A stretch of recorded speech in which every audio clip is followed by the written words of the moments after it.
Hi, this is Jennifer Matos with the Noah Webster House and West Hartford Historical Society, and I'm bringing you the 47th episode of the ArmChair tour of West Hartford history. Today's episode is brought to you by Tsunami Solutions. Today, I'm off of Albany Avenue on Avon Mountain at the site of Renbrook School. Originally, Renbrook was not a school, but rather the estate of the aviation industrialist Frederick B. Rentschler. Today, I'll be telling you more about Rentschler's legacy and how the estate became the site of Renbrook School. Renbrook School started as an idea in 1935. 7 like-minded families wishing to establish a progressive learn-by-doing school, like that established by educator John Dewey, met in the living room of Mr. and Mrs. John Lee of Farmington, Connecticut.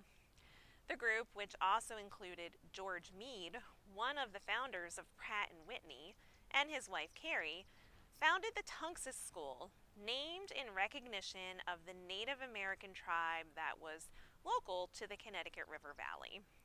The school was housed in an old Victorian home at 2431 Albany Avenue in West Hartford, originally with 3 teachers and 17 students aged 3 to 9.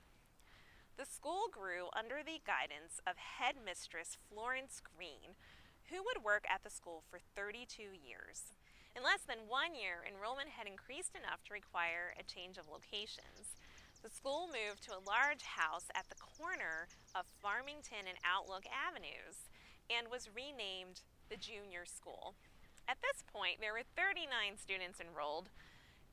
Unfortunately, neither of these first 2 sites of the school exist today. In 1937, enrollment had grown to 69 students, and the school purchased a lot of land at 950 Trout Brook Road, where they built a new 6-classroom school.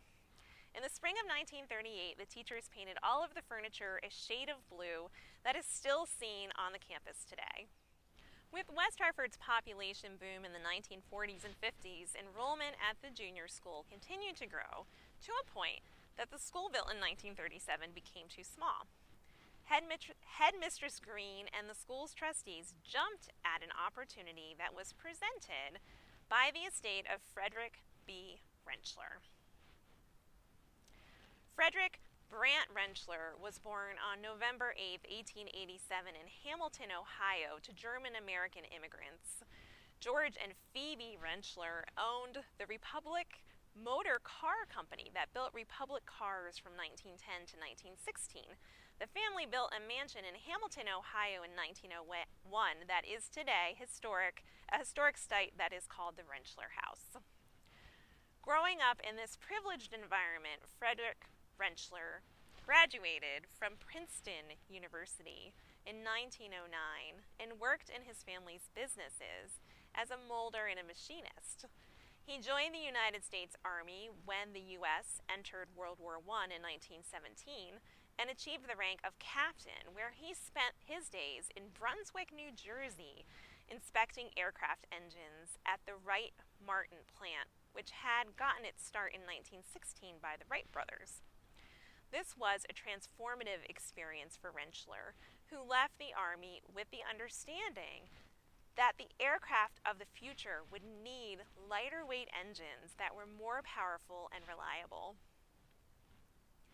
After the war, Rentschler worked building aircraft for the Wright Company, which produced liquid-cooled engines. He married a woman named Fay Belden in July of 1921, whom he knew from his childhood in Ohio. The couple moved to New Jersey, where Rentschler came up with the idea of an air-cooled engine as opposed to the liquid-cooled engines of the day. He would go on to become the president of the company he worked at during the war, now called the Wright Aeronautical Corporation. He wanted the company to invest in the research of the air-cooled engine idea, but the board disagreed. He resigned as president in 1924, taking with him Wright's chief engineer, George Meade. The high-powered air-cooled aircraft engine they invented together was pitched to the U.S. Navy, which promised to purchase it. Through his brother, Rentschler learned about the Pratt & Whitney Machine Tool Company in Hartford, Connecticut. which at the time had excess space and excess capital. In July of 1925, the directors of Pratt & Whitney Machine Tool Company agreed to fund the development of the large air-cooled engine that Rentschler and Meade had invented. They created the Pratt & Whitney Aircraft Company, in which Rentschler and Meade had a controlling position. With Pratt & Whitney backing him, Rentschler could finally develop the prototype for his innovative engine and begin mass production. The engine Rentschler had dreamed up was completed in December of 1925 and named the Wasp by Fay Rentschler, his wife. It passed the Navy's qualification test, and they placed an initial order of 200 engines. The Wasp engine's speed, climb performance, and reliability would transform American aviation forever. In 1927, Frederick and Fay Rentschler moved into a Tudor Revival residence at 1844 Albany Avenue in West Hartford. The house was designed by architect Milton E. Hayman and was located on the north side of Albany, close to its intersection with Prospect Avenue. In the 1930 U.S. Census, the Rentschler property is valued at a staggering $100,000. Among the household is Frederick, age 42, Fay, age 34, daughters Helen and Anne, age 3 and 2, an Irish maid, an Irish cook, and a nursemaid who tended the children.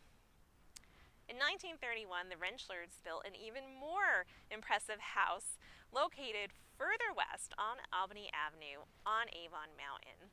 They named the estate Renbrook, the Ren coming from Rentschler, and the brook from the body of water that ran through the property. The mansion was designed in a French chateau style under the careful direction of Fay Rentschler. The goal of the estate was to establish an old world look. The home was intentionally designed to look old. For instance, they created a wavy look on the old roof by placing boards under the roof tile. The use of alternating brick, patterned, and white stone created squares that looked like a checkerboard on the facade of the house.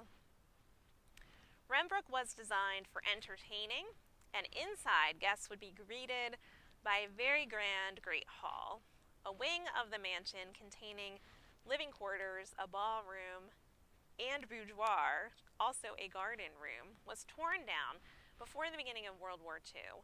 But many original features of the house still exist, including Fay Rentschler's powder room, a wood-paneled dining room, and a sunroom that overlooks the property.